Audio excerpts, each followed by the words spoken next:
nenong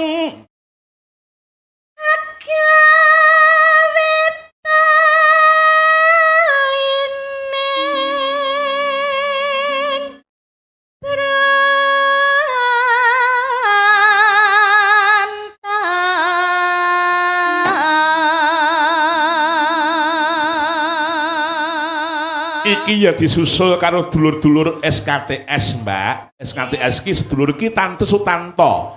Panjenengane Reka Mas Joko Pengalasan saking Solo 3. Panjenenganipun Pak Deka Nagasari, Pak Deka guru saking Nagasari nggih parang rawuh. Oh iya, nenong halus manis nang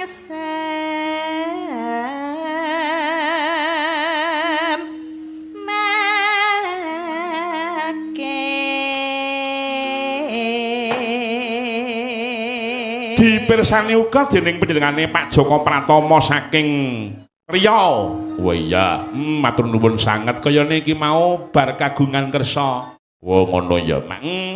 Barat Mbak Tiwik nek ra kleru ki mau ring-ringan. Oh iya. Ya muga-muga sok ben rabine wayangan ya, Mak. Iya. Amin. Mas Kumir saking Ladan Manyaran juragane rancaan tan kantor panjenengane Bapak Haji Suradi saking Kuwasa Klaten matur nuwun sanget. Oh iya, mangga.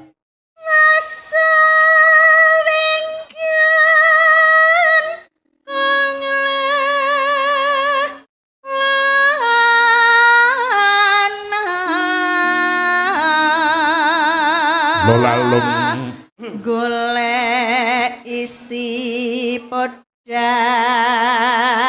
jenah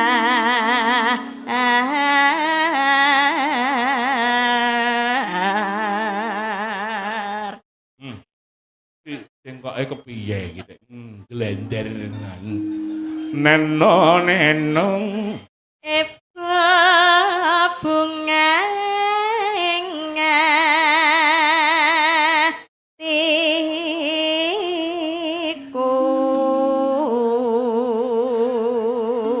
matur nuwun uga marang panjenengane para bapak-bapak amanan saking Koramil Kaliwungu, saking Polsek Kaliwungu ingkang sampun parang rawuh. Oh iya, matur nuwun ya, Mak. Iya, dipun lajengaken, Nduk.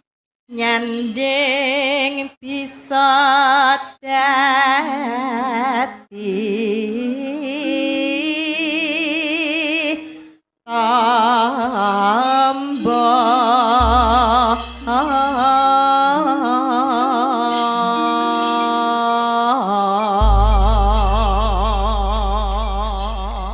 podang kuningipun dipun aturaken monggo dados ya mangga. Esuk awane ngomah wis ora krasan kaluyuran goleki sing tak sayang mobeng miderang konku goleki ora krasa esuk awan nganti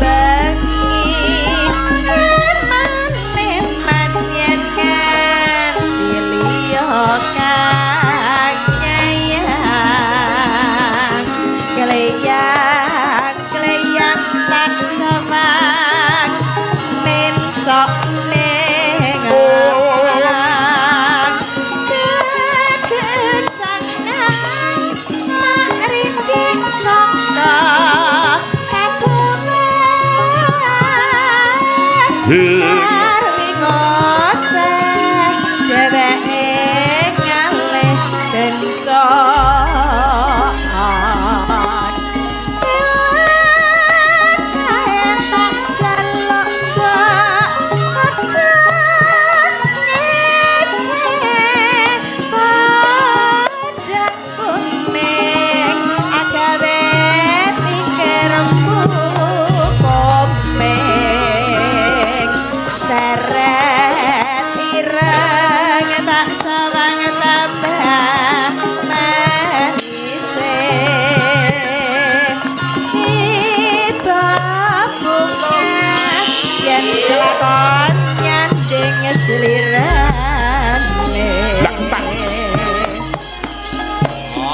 Ya.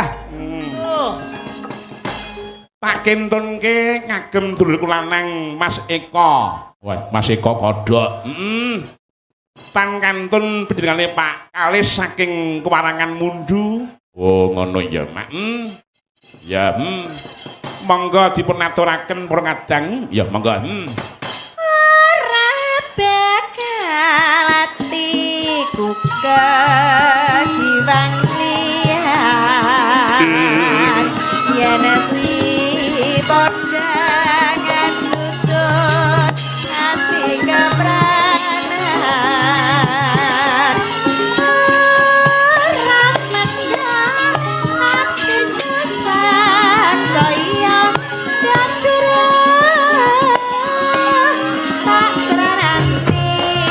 son pikat mulut sing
matur sembah nuwun sangat.